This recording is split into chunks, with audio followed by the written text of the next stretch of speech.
We've all experienced that sudden, sinking feeling, the moment something valuable slips from your grip, hits the floor, and shatters. Psychologists often point to a cognitive bias known as the snapshot fallacy. It is the instinct to evaluate our entire lives by looking at isolated, frozen frames of time rather than the continuous sequence of events. This diagram illustrates the mechanics of a crisis. When a sharp dip occurs, our perspective narrows.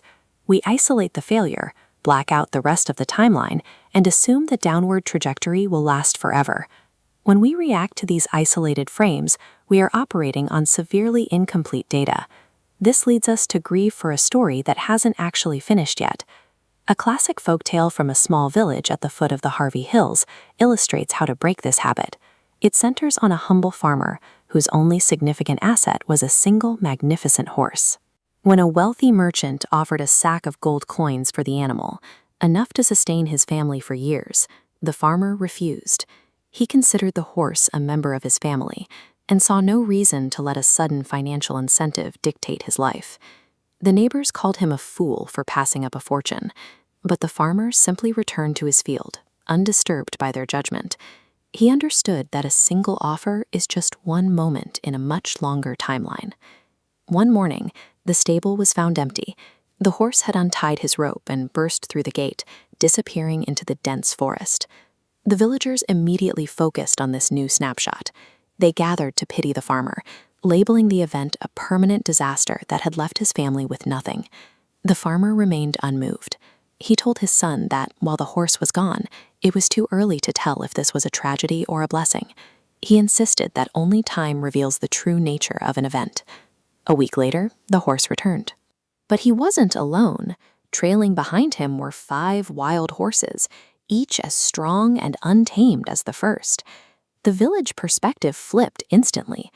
The same people who had mocked the farmer now crowded his farm to congratulate him on his sudden wealth, calling him the luckiest man in the region.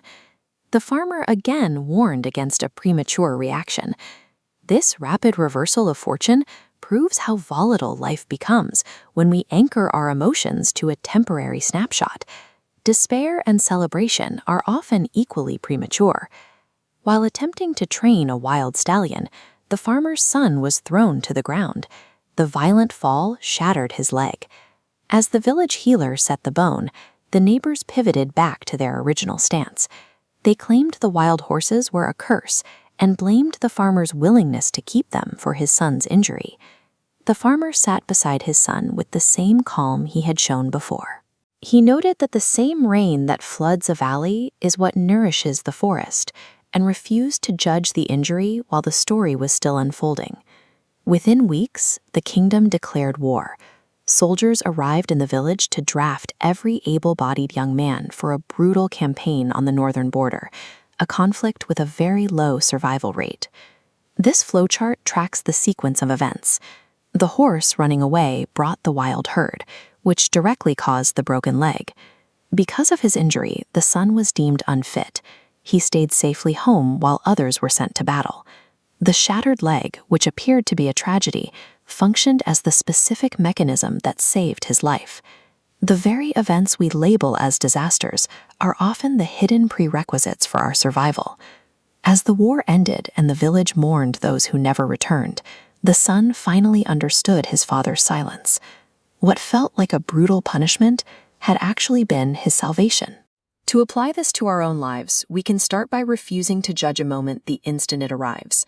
By allowing the timeline space to develop, we often see the disaster transform into something else entirely. This requires a quiet trust in the process of cause and effect. The complete picture is much larger than what we can see from where we are currently standing, and today's setback may be the only path to a future gain. Maintaining emotional equilibrium means staying steady through both the highs and the lows. We don't have to be at the mercy of every temporary turn the river takes. If you look back at your own history, you will likely find a past failure or loss that eventually forced you toward a better career, a stronger relationship, or a necessary change in direction. We should wait for the full story to be told before we decide how to feel about a single chapter. If you've ever had a disaster turn into a blessing in disguise, share that experience in the comments.